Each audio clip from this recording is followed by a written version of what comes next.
We haven't spoken straight in. In episode 5, we've lost Yoop and we have found Brendan. We're going to talk a Pro League review and England hockey first half of the season review. It's all coming next.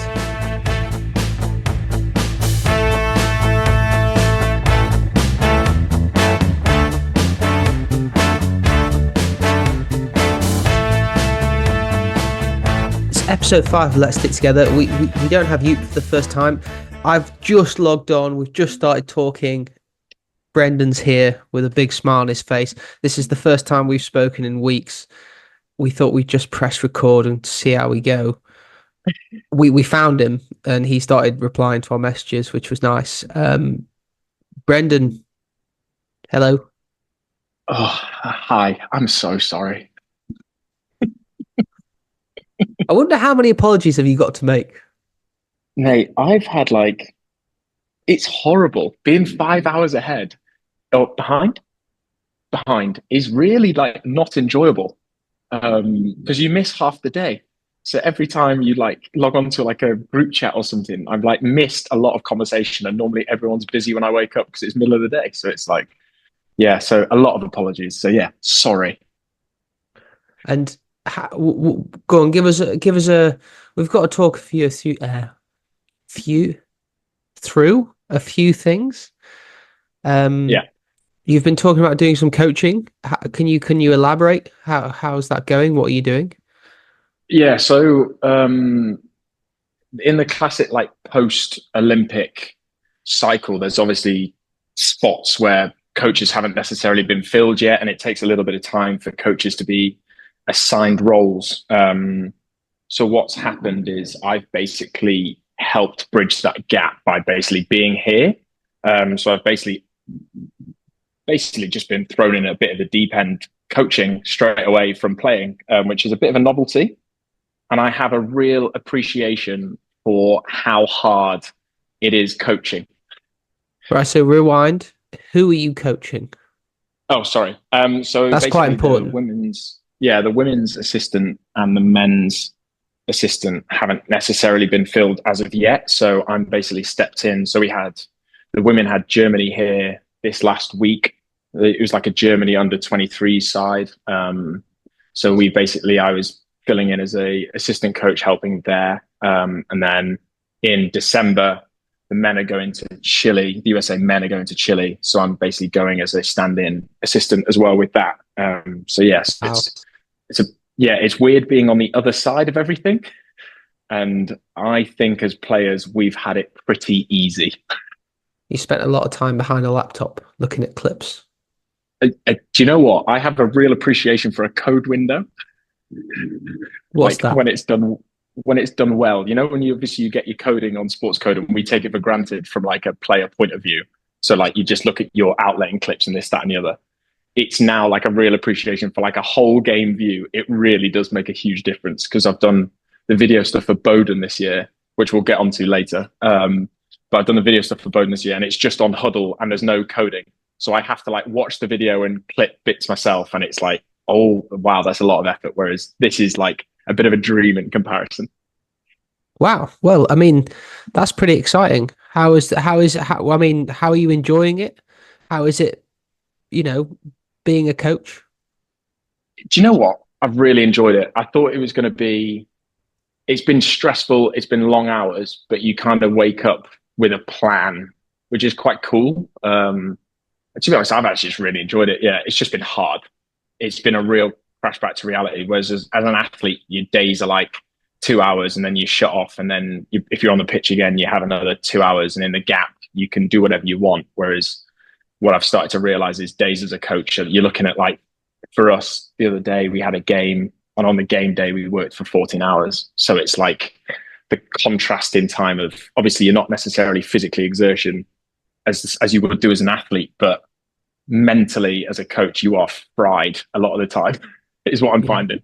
Yeah, okay. And I don't know if we've done this because we haven't spoke to you, but you've officially retired. So congratulations. This feels like an interview so far. We're definitely going to get back to me giving you some shit in a second, but yeah, please do. You've officially retired. congratulations. I mean, on behalf of everyone on an illustrious career. How's it feel? That sounds sarcastic. It's not meant to. Yeah, it Uh, does. how does it feel being retired? Was it a hard decision? Yeah, Um, what's it been like? I've enjoyed retirement. I'm physically nowhere near where I was, put it that way. Don't think It's you're been meant to nice be. to not think about it. Yeah. It's been nice to not think about like playing. Sounds really weird, but it's been quite nice, like for a period of time, just not worried about picking up a stick and playing. Have I missed it? Yeah, of course. Um, but then again, like I saw the pro league squad for the England women got released, and I was like, I don't even know half these people. So I was like, okay, this is actually probably a good sign that I've actually have retired from that point of view. Um, so I definitely miss playing at the moment, but I think because I've been helping in a performance environment, it's a bit of a different like feel because I still feel I'm in it, if that makes sense. So it's It actually made the helps. transition probably a little bit easier. Yeah, you've like bridged the gap for yourself. It's not like you're fully Yeah, out. You're still doing something. Okay, that's yeah, it's good to hear. exactly. Maybe we'll get into some more of them questions later down the line. I will just put the jokey point in if Laura Myers got in touch after you retired, and wanted to know about, what's the best and worst haircut you went through your career, because you've probably had the most eclectic set of haircuts we've ever seen. Um, Yeah, I think that's fair. probably deserves like an Instagram reel or someone to create all of the ridiculous photos we've got of you either being a balded bouncer, going through the trying to grow your hair but not being able to put it in a top knot yet, um, looking like a homeless man, the Yeah. cool slick back Jim from American Pie. Like you've probably done it all. Like what's your best and worst? Oh, I think the best was probably either Baldy Bouncer or when it's fully tied up.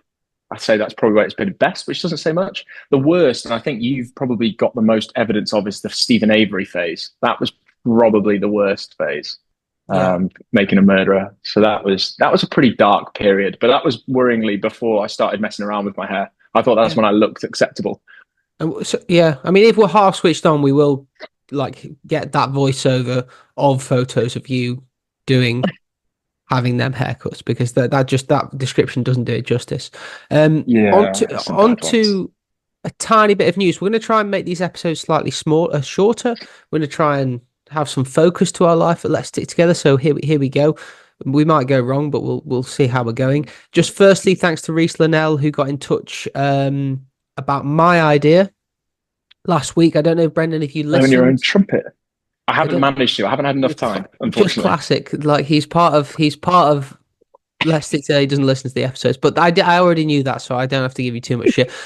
I've got an idea, Brendan, where we get rid of short corners and we introduce a little. I don't want to have to go over it again. So it's a little circle at the top of the D where you have a shot. Whoever wins the corner has the shot. Um, it would be exciting. You can have a think about it and get back to me. But Reese Linnell was kind enough to message in saying, "Well done, Phil. That's a good idea." Or he also said maybe do a shootout. The only problem I had with that was probably the amount of goals you would score from a shootout would be higher than shots from the top of the D. But I'm yet to test that theory. So Brendan, as a I, coach, what I that in? I love that theory. I love that idea of hitting from the top of the D. I'm on board, 100%. Okay, well we're gonna get together and write our letter to the FIH, but we'll get that over the line shortly. And finally, Tom Carson, as an avid listener, also mentioned that if we did the Star Awards last week, Brendan, talking about how Harmanpreet and Yibi Janssen won it, Tom Carson pointed out that if, these drag flickers now winning the award, how has Hendricks not won an award? If we are kind of talking about MVP as opposed to uh, best player, how has Hendricks in his 5 years of being a dominant drag flicker and winning them the World Cup, Europeans, Olympics, how has he not even been Do, nominated? Do you agree with that? do you think? Yeah, I do. Do you think there should be two separate awards, an MVP and a best player? Oh, maybe. I'm just thinking because then if you have MVP, then you probably take into account goalkeepers as well as drag flickers. Whereas you have like an overall MVP, but best player, I think is I'm in complete agreement. Like it's a ridiculous award to have someone like that not nominated, considering how influential he's probably been to world hockey over the past Yeah, 8 years. yeah, agreed. And I couldn't help but agree a little bit. I would say that Yibby Janssen and Harmanpreet are they're far superior to Hendricks on a non-flicking scale. So maybe that's what tipped it for them, and the fact that Harmanpreet's Indian. But apart from that, I should have said at the start of the episode, obviously we are brought to you by Y1. I think this episode is coming out too late for the Black Friday launch, but hopefully people have checked out. There was a Project Vava, a Project Hamper, and a Project Blanc, which were getting limited edition sticks, have been released. If we've missed that deadline, there is a 50% off last season sticks in the Black Friday sale from the 29th of November to the 2nd of December. So check that out if you want to pick up any Black Friday sticks that you missed out on, which was the Thursday, the 28th at 5 p.m. Brendan, you look confused. No, I just love the fact that like I don't know, like the Black Friday from Young Ones always seems really cool because their sticks go like just black and white. I think it's like the coolest designs personally, but that's just I'm desperate to get my hands on one of them because I asked them to make a slightly thicker edge for me to stop hitting my reverses so far over the bar, and so apparently they might be doing that for me. So I'm hoping to get my hands on one of them. They do all look unbelievable, I've got to say. So check them out. They just get it. I feel they just get it right. Do you know what I mean? Hey, that's Brendan being positive. I can't believe it. This is crazy, man. I'm telling you now, Phil, and I'm being deadly serious. The weather here makes everyone happier. Everybody's happy. I'm yet to meet a rude person here. And the average, like the temperature, like the coldest it's been is about 10 degrees. Screw you, mate. Screw you. Know your audience. We're miserable. Sorry, my bad. We're miserable. It's fucking cold. No, we're not. We're happy. Right, on to the topics for this week. So we're gonna review the England hockey first half of the season for the women's and men's Premier League, and then we're going to go on to the first set of batch of Pro League games are coming up. So we're just going to go through a bit of information on that. Brendan, like the club season, so England hockey first half of the club season, Premier Leagues. Just to give you a quick rundown, is that the women's has been a really tight show so far. Hampstead have finished the first half of the season top, with Reading in second, Surbiton in third, and EG in fourth. We've got Sutton, Coalfield at the bottom, really struggling with only 1 point, and everyone in between. My old Georgians team has done a perfect 11 from 11 with a bang in 33 points, followed by Holcombe, Surbiton, then Wimbledon, Hampstead, and Bowden and Richmond kind of struggling at the bottom. Your team, Brendan, who hopefully you're going to come back and save the day in the second half of the year. What you've coached a little bit for Bowden. You've obviously been heavily involved, which is why we've done this episode. What are your biggest takeaways from the first half of the club season? Should we start with the women? Yeah, let's start with the women. I think it's really interesting the fact that there's a top four. I think previously there's been like two, maybe. But actually the women's leagues, I think, is getting stronger. It's taken a bit of time, but I think it's actually getting there now. I think it's Reading seem to do really well in the league season, but I'm yet to see them do well in the playoffs. So that's the bit that I'm kind of intrigued about. The second phase will be interesting for them because I think it'll tell them where they really are. Whereas in the first phase, they seem to do really well.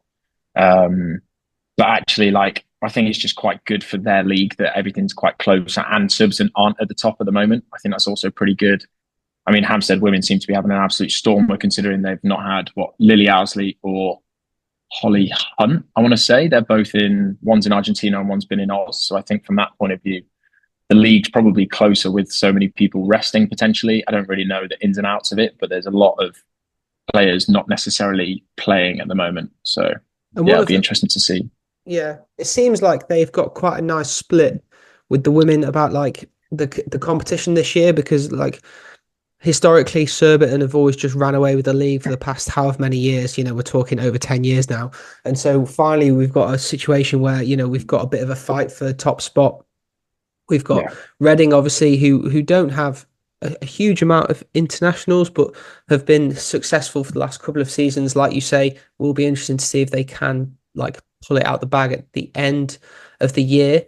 And then Hampstead have only conceded 6 goals in 11 games, and that does say quite a lot. That is incredibly impressive, to be honest with you.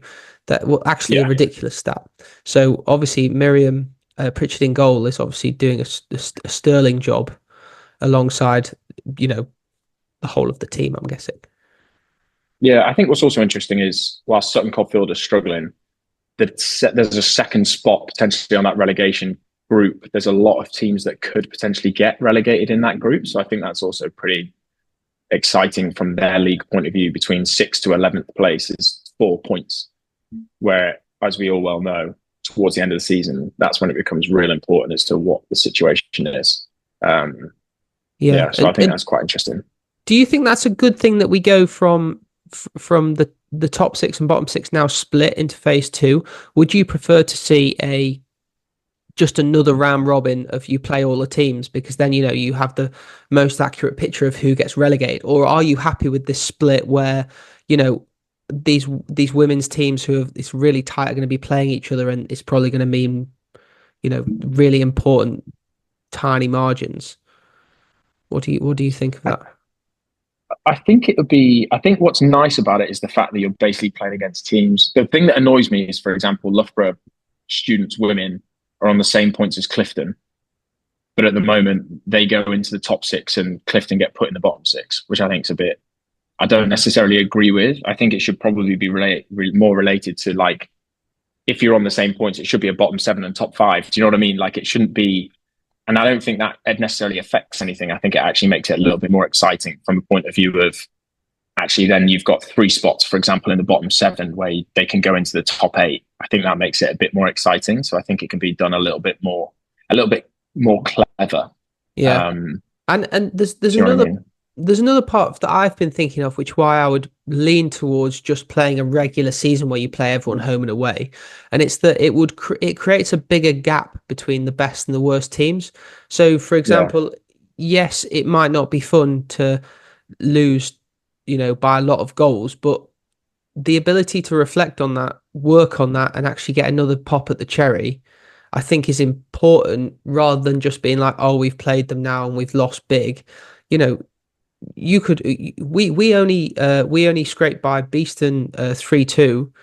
They could be looking at that thinking we know how to play OGs or you know if we Yeah. switch the team it's I just much prefer to see it like not An old school league season. yeah because you're losing the fact that you're going to play against the better and worse teams going to play each other, so you're hopefully going to try and bridge a gap and they could get slightly closer to you, but also it just seems fairer to me. I um think the other thing I think we spoke about a while ago, and I like as athletes, like it's also quite nice to play against teams that are worse than you. Do you know what I mean? If you're a top team, because you have to learn how to beat the crap teams sometimes. Like, and equally, like as a bottom team, if you're not exposed to those top teams, how much you learn and how much you develop as a team and this, that, and the other, and how much do you get from those games? I think it's like, whilst losing 8-0 isn't exactly what you want to be doing, there is a lot of learning from there, and kind of the exposure piece is probably a big one that I think we probably missed the mark on as a league structure. yeah Having said that, the decisions that have been made for certain reasons, and I do understand them. And like, there's a bit of give and take with both, but I just love an old school home and away fixture. Do you know what I mean? Like, as you say, like you play Beeston, whether it was at home or away, you know you've got that reverse fixture the opposite way, where they're either going to care about it more because they got close. And I just think there's something about it where you can learn from the first game to play against them the second time. I think it's quite yeah yeah that we do miss. And if we do want to improve the league, this way is not the way to do it. It's just to split the best and the worst teams. It's not the way to do it. Onto the men. Oh, sorry. I'll just do a quick one from the women, Bren. Like, have you got any teams that you think have like stood out or like punched above their weight, or you know any players that you would particularly think to watch out for if you went down to watch any of their games? I can't say I've watched loads this year, obviously just not being around, but I would say that I think Reading to be second in the league and quite comfortably second in the league is actually really impressive from, as you say, a group that's got maybe 2 internationals in their group, which I think is pretty impressive. I think Rob Boxall-Smith, their coach, is doing, a great job, and with the team around him, I think they've done a great job as a squad. I think it'll be really interesting to see off the back of these international fixtures if players come back hot and ready to go for the second half of the season, like how the impact of this international block will affect from now till Feb will affect that league starting in March again. So from that point of view, I agree with you. I think 6 goals to be conceded as Hampstead in 11 games is mightily impressive, and something that I don't necessarily think many people would have thought was going to be the case at the start of the season. I think for any team, regardless of if you're like OGs or anyone, like 6 goals is ridiculous. Yeah.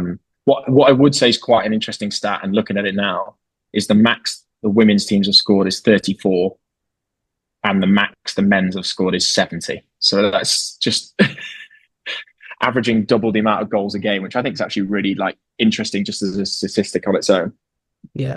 Well, I was going to get to that because I don't want to blow our own trumpet, but if we could go on to the men's side, like I said, OGs were sitting pretty at the top. But looking at it, scoring 70 goals, the next team in both leagues that have scored anywhere close is Surbiton, who've scored 53. So there's a 17 goal gap. As I already said last week, I would put this down to the majority of the time just our forwards and their quality. But it's pretty impressive to, even for a very star-studded team, to come out and score 70 goals. The question will be, can you back it up when the time comes and when it matters? So phase 1 is more a feeling out, I would say, phase, and then when you go into the phase 2, it'll be about can you prove it. But Brendan, the same questions for you is what would you take away from the men's side? You've obviously watched a lot more of them. You've played for Bowden in the first 2 or 3 games. What are you making of it? I mean, Bowden's 3 points against Beeston's huge, just from like a league point of view, from like a position point of view. Whilst we're bottom, we're not far off, which I think makes a big difference. To be honest, having played you guys, I actually thought we coped pretty well for the majority of the game. But then you said it yourself, like the quality of the forwards that you've got, but also just the general team. Wait. Let's stay away from OGs for a bit now, because I can already feel the hate from the listeners. Let's. I just want to say, like genuinely, from my point of view, I think it's a real good opportunity for you guys to go and win something in Europe. Like the squad is there. It feels like everything's clicking now. There's not been that much change from last year to this year. All that's happened is you've added a bit of extra quality. So from that point of view, it is a really good opportunity. Holcombe being top 2, I think is really exciting. KB Kwan's obviously he's obviously ruffled a few feathers, but he's obviously doing something over that way, over on the east side of the country. I would say that hasn't surprised me that much. I do think Surbiton, will be chomping at the bit to play Holcombe again. But, the effect that Kwan's had at basically every team that he's gone to, in the way that he changes the culture, he changes the locker room, he changes the way that teams play. He adds an extra 5 to 10% of intensity into every player. I think it's unsurprising that they sit where they have, where they've won 9, drawn 1, lost 1. Had big results against Surbiton, Wimbledon, Hampstead, who were all, rivals and were ahead of them last year. So that is pretty impressive. Who would you say is underperformed?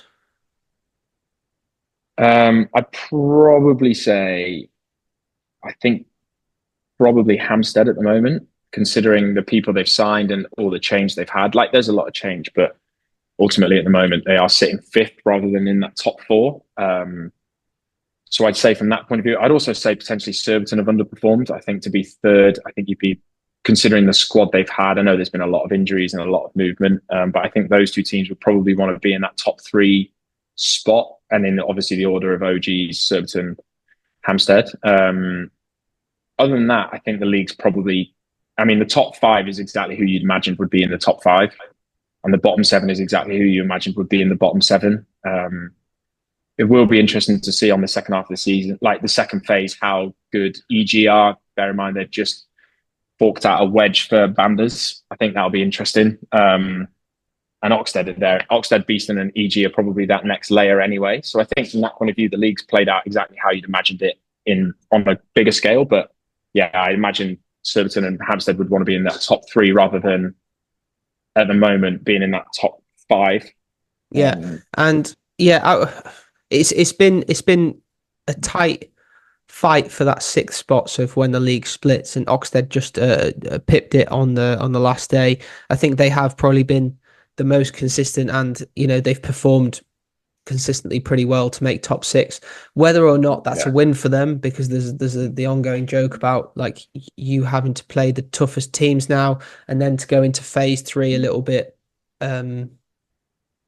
underconfident if you take a few heavy losses or if you struggle, and then you've got EG, Beeston, Cardiff really fighting for that 7th and 8th spot in phase three, where they can go on and try and cause an upset in one of them games, if everyone can actually remember how the format works. I'm assuming they can, but yeah. And then you've got, from a Bowden point of view, when you put your Bowden hat on, you've got Southgate on 5 points, Richmond on 4 points, and you on 3 points. What are you thinking about for the second phase? Yeah, I mean, each game's a final. That's as simple as it is. Like each game, you've got to give absolutely everything to try and get those points. Looking back at those games, it was pretty frustrating, probably from a personal point of view, watching it back from a distance, because those are the games you obviously want to be involved in. Yeah, just a bit frustrated from the point of view of that. I don't think we're far off it. I think it's just individual errors from a lower league point of view that if you're a league below, you get away with, whereas like at this level you just don't, and that's regardless of whether you're playing a top team or a bottom half team. So I think it's well within our reach, it's well within our control, which I think is a pretty good place to be still. And to be honest, mate, I've absolutely loved the challenge of being in a different group and being in a different space. So from that point of view, yeah, I'm not necessarily downhearted by being bottom of the league. I'm quite excited to see if we can basically get off it, and get ourselves into a position where we can stay in that league. And that's the aim of the game, is to keep that team in the league. Yeah, from a personal point of view. Nice. And lastly, I will it'll be interesting, and hopefully you can get a couple of people up to Manchester and get the flares going again, get some rain hopefully for people, and really try and churn out a few wins, because that's what you need to make that home ground a more of a fortress. The last one I think who's overperformed, I think, was Cardiff, having played them. They've still got a game to play before the Christmas break against Bowden, and that would see them move up to 7th if they can win that. I just think normally a tricky second season, like they say in the Football Premier League, but normally is. And they've actually thrived. They've won some decent games, and they've stayed in more games. They've got a bunch of competent guys who I think can cause an upset on their day. So it will be interesting. Like, well done to Cardiff is my shout out. Is there anyone? Sorry, you go. Is there anyone underperforming? I want to say punching below their weight that you're like, oh no, I've already done that. Theo, cut that bit. I'm in agreement with you. Like, I think Wallard's done a great job at Cardiff. The only one I'd question potentially is EG.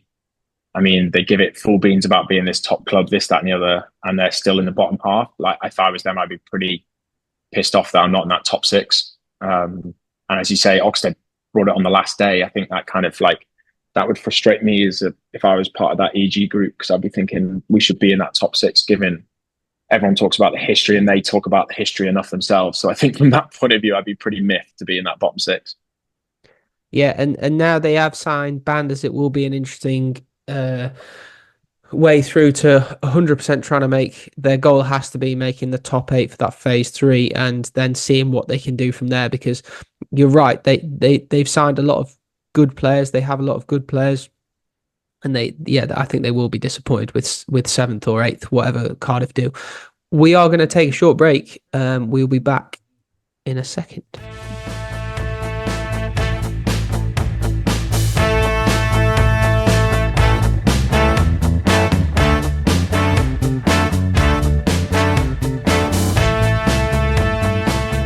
And And we're back for the second part, which is the preview of the Pro League. Is restarting in the next few days. There are both women's and men's matches. Now, hopefully, people will understand that there are 3-team round robins pretty much anywhere, unless there's 6 teams, but mostly 3 teams. So the first one is Belgium, China, and England are in Hangzhou in China in the next week. So you can catch some of them games if you wanted to. Belgium, Netherlands, and Argentina women are in Santiago del Estero from the 10th to the 15th of December.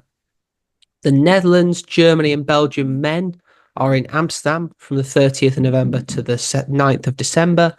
And Argentina, Ireland, and England men are in Santiago del Estero from the 11th to the 16th of December.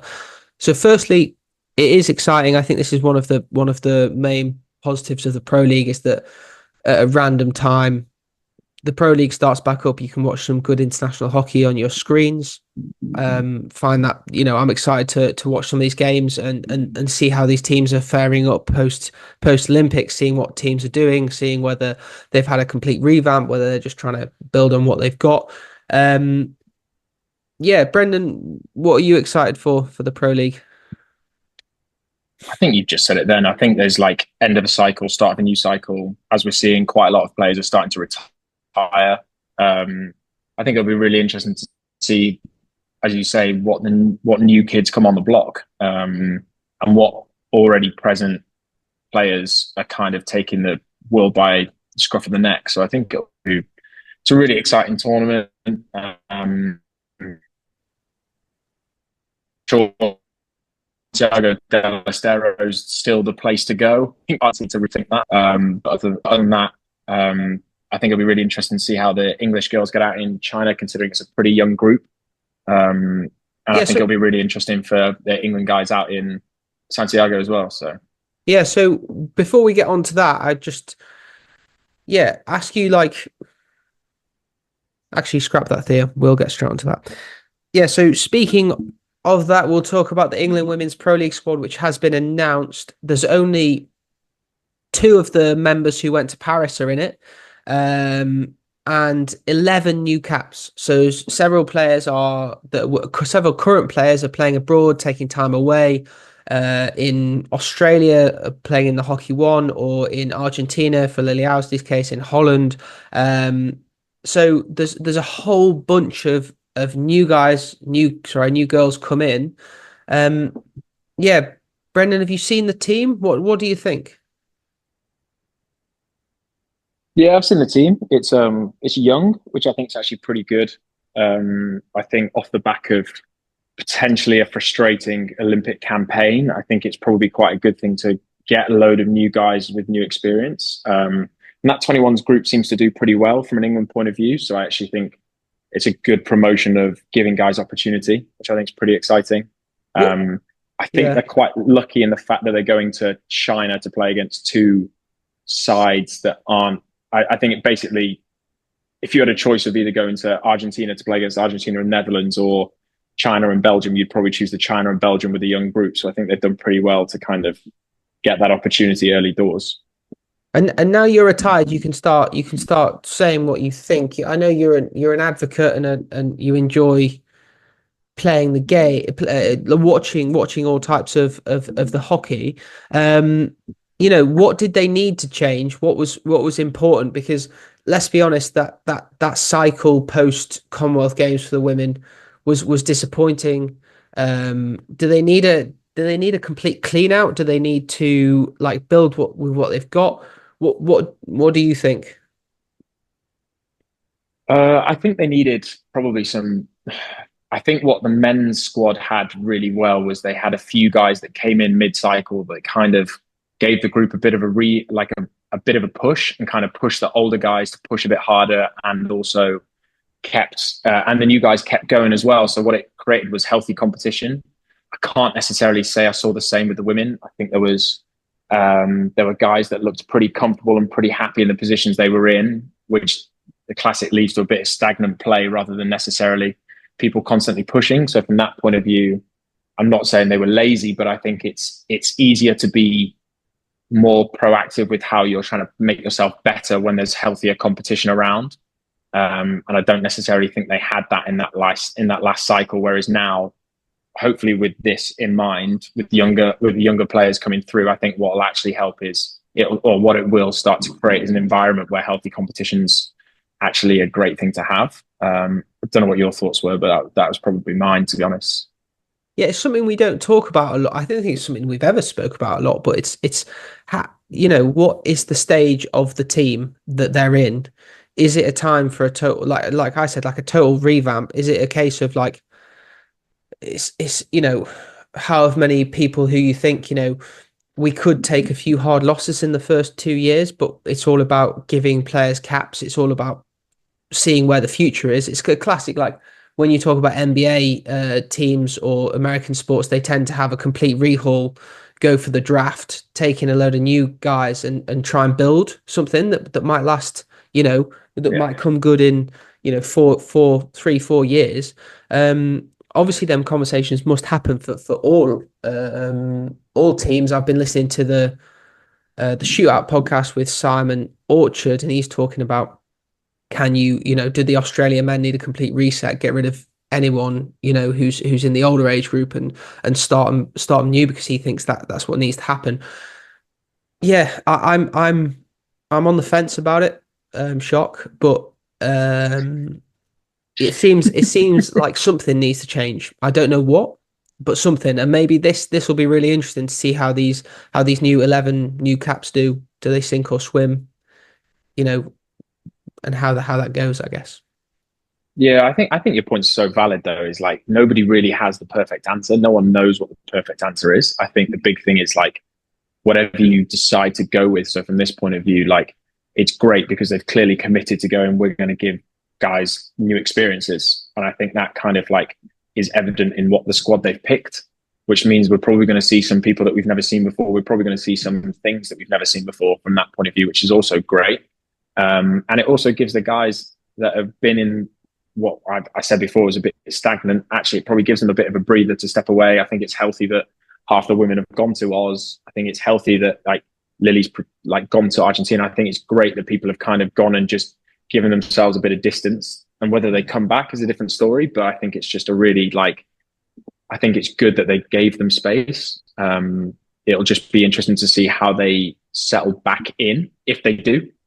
Yeah. And if they don't, or as you say, like, do you take the casualties and go, do you know what? It's for the greater good, which I think will be quite interesting from that point of view. Sorry, great Hot Fuzz reference. And in this new team, I think the question I've got for you is who should this team be based around for the next 4 years? Who are you thinking that you're like, I want that person at the forefront, like kind of leading the charge for this new team? Before the last cycle, I would say the mainstays are Lily Owsley, Hannah Martin, Holly Webb. Don't know if I'm missing Anna Toman. Very, very, very established, good players. But every cycle it kind of changes and adapts and evolves. Them guys could still play a big part, but are they, should it be the younger generation now that they're, focusing on?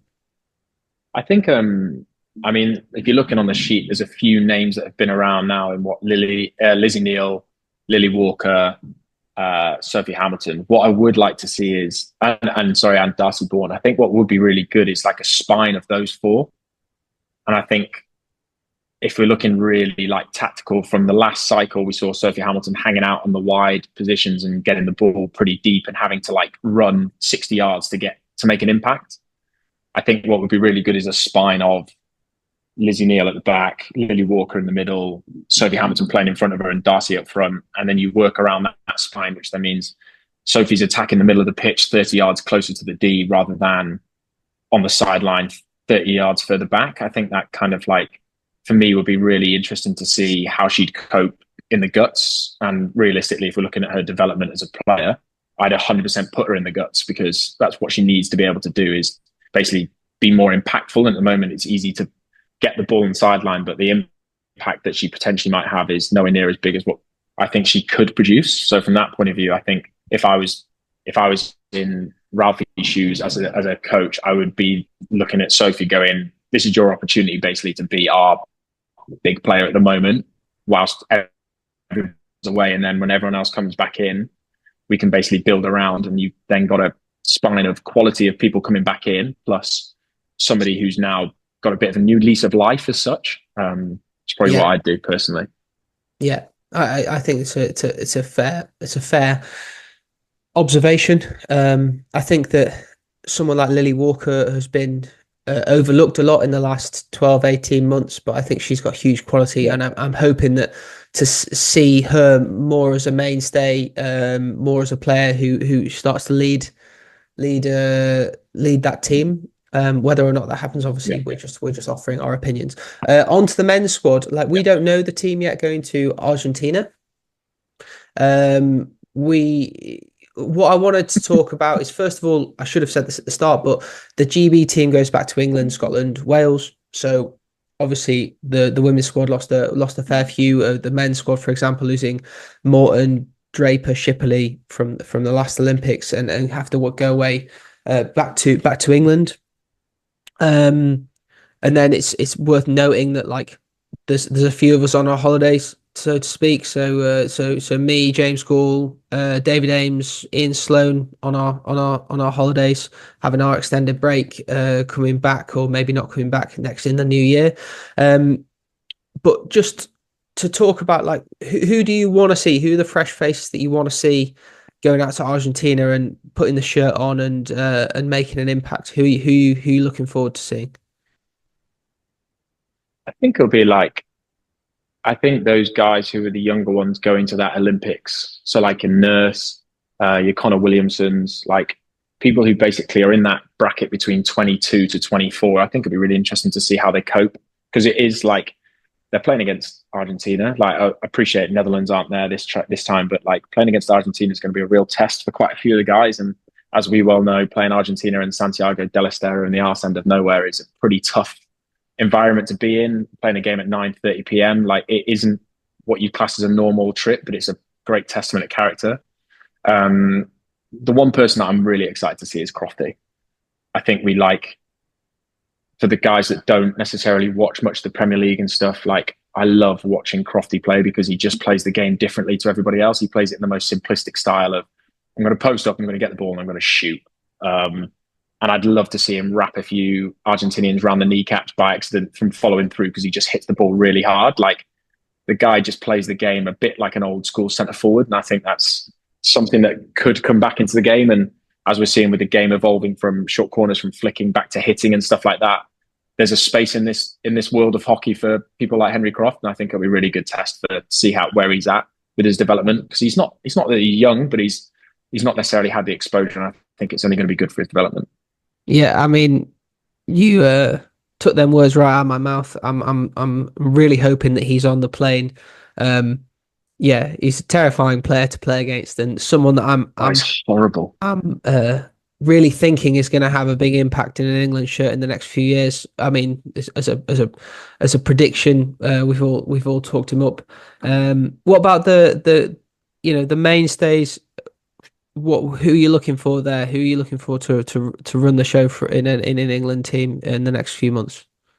I think it'll be interesting to see where Zach Wallace and Jack Waller are at. I think as those now senior players in that group, Liam Sanford, like those guys, like, it'd be really interesting to see where they're at from a mental point of view, off the back of the games. Like, they've all had pretty good starts to their seasons, where Zach and Jack playing abroad and Sandy at home. Like, it'd be really interesting to see just where they're at mentally. So yeah, I think it's a great challenge for those guys.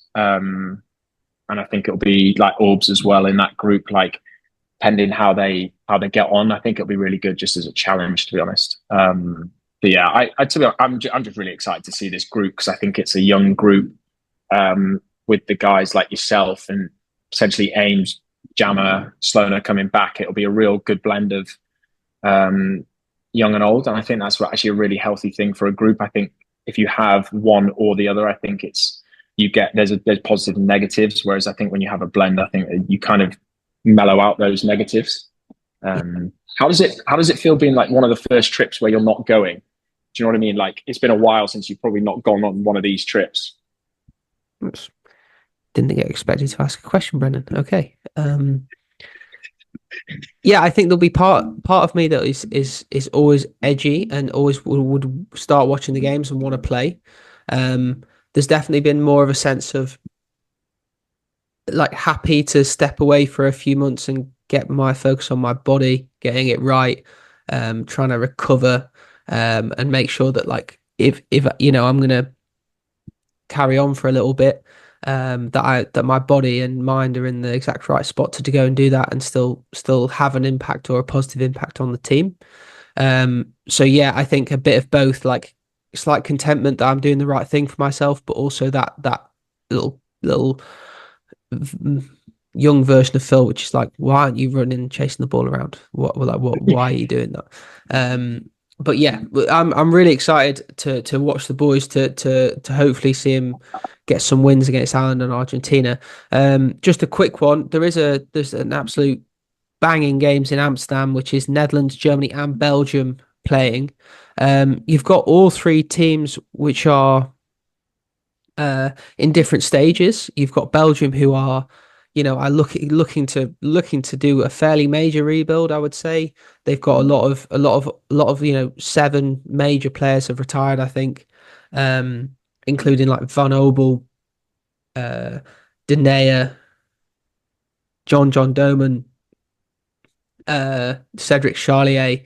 You've got, and I'm sure there's a load more good ones that I've missed, but that is a major rebuild. So it'll be interesting to see the young guys they bring in and how they're doing with that. You've got Netherlands, who have that world, that Olympic champion team, and they've just bringing in the few new guys to blood. There hasn't been that much change in that team. And then you've got Germany somewhere in the middle, I would say. Are you excited to watch them games? Yeah, I think it'll be interesting. Obviously, the last game Germany-Netherlands played was Olympic final, where there was a bit of histrionics and things like that. So I think that's also going to be quite interesting to see if there's anything held by individuals, or if actually it's a new cycle. Everyone's just looking to go forwards from there. I agree with you. I think they're absolute corkers. Yeah, it'll be interesting. It'll be really exciting. And as you say, Belgium are in that completely different rebuild phase. Obviously, we've lost Craig Sieben from the GB program. He's gone to Belgium. They've obviously seen the quality there. So I think from that point of view, it'll be really interesting to see, as you say, where they are, because they've got a load of young guys in. And are they just doing what they did 8 years ago and going for that kind of rebuild with a new group and just pushing that group? So yeah, it'll be really interesting to see how it goes, pending all the games are on with snow and ice and everything else that goes on in Europe at this stage of the year. And lastly, the women, Argentina, Netherlands, and Germany. I would argue the 3 best teams at the Olympics, or 3 of the best teams from 2024 are all going to be in Santiago playing. Are the Netherlands still going to be as good? What do you see from them 3 teams? Yeah, I think Germany, from a little bit of an insight, I think the Germany side that's going is pretty young, so I think that's going to be a pretty tough task for those guys. Let's face it, the Argentina and Netherlands games are going to be the ones that are going to be tasty, top 2 teams in the world. So it'll be interesting to see how they go. Yeah, I think the Netherlands are just going to carry on where they left off, to be perfectly honest with you. Coming off the back of their own season, back in Argentina where they love to be anyway. So from that point of view, I don't see anything other than Netherlands steamrolling everybody and setting the world exactly how they left it 3 months ago. So yeah, sadly, I don't see anything different. But I'd love to be surprised. I'd love to see an Argentina side come out and really go after them, but I just don't know if that's going to happen. Yeah. Okay. I mean, this has been quite a serious Let's Stick Together. I've been an absolute pleasure to talk to you again, Brendan. It's been a while. Rattled through the previews, the reviews. Forgotten how to say them words now, but yeah, and UP is going to be back, I think, next week. He's currently training hard for his games in Amsterdam in a couple of weeks. We can track all 3 of us down and get ourselves into a into a Zoom call and do another recording. We're going to do it as soon as possible. Yeah. If you guys out there have any ideas what you want us to talk, we've got some good ideas for the future. But if you want us to interview anyone, we're always open to ideas. Shoot us a DM. Brendan probably won't reply to that because he's in charge of social media and he doesn't reply to anyone. Got to finish with a bitchy note, haven't we? But we'll still appreciate it. Brendan, It's so right. Have you got any closing remarks? No, it feels so right. I've been useless. I've got so many messages I still need to reply to, so I'm just feel like I'm just apologising to everyone. No, it's been great to be back. Yeah, and this has been Let's Stick Together, brought to you by What I Want. We will see you in next week or maybe the week after. Bye.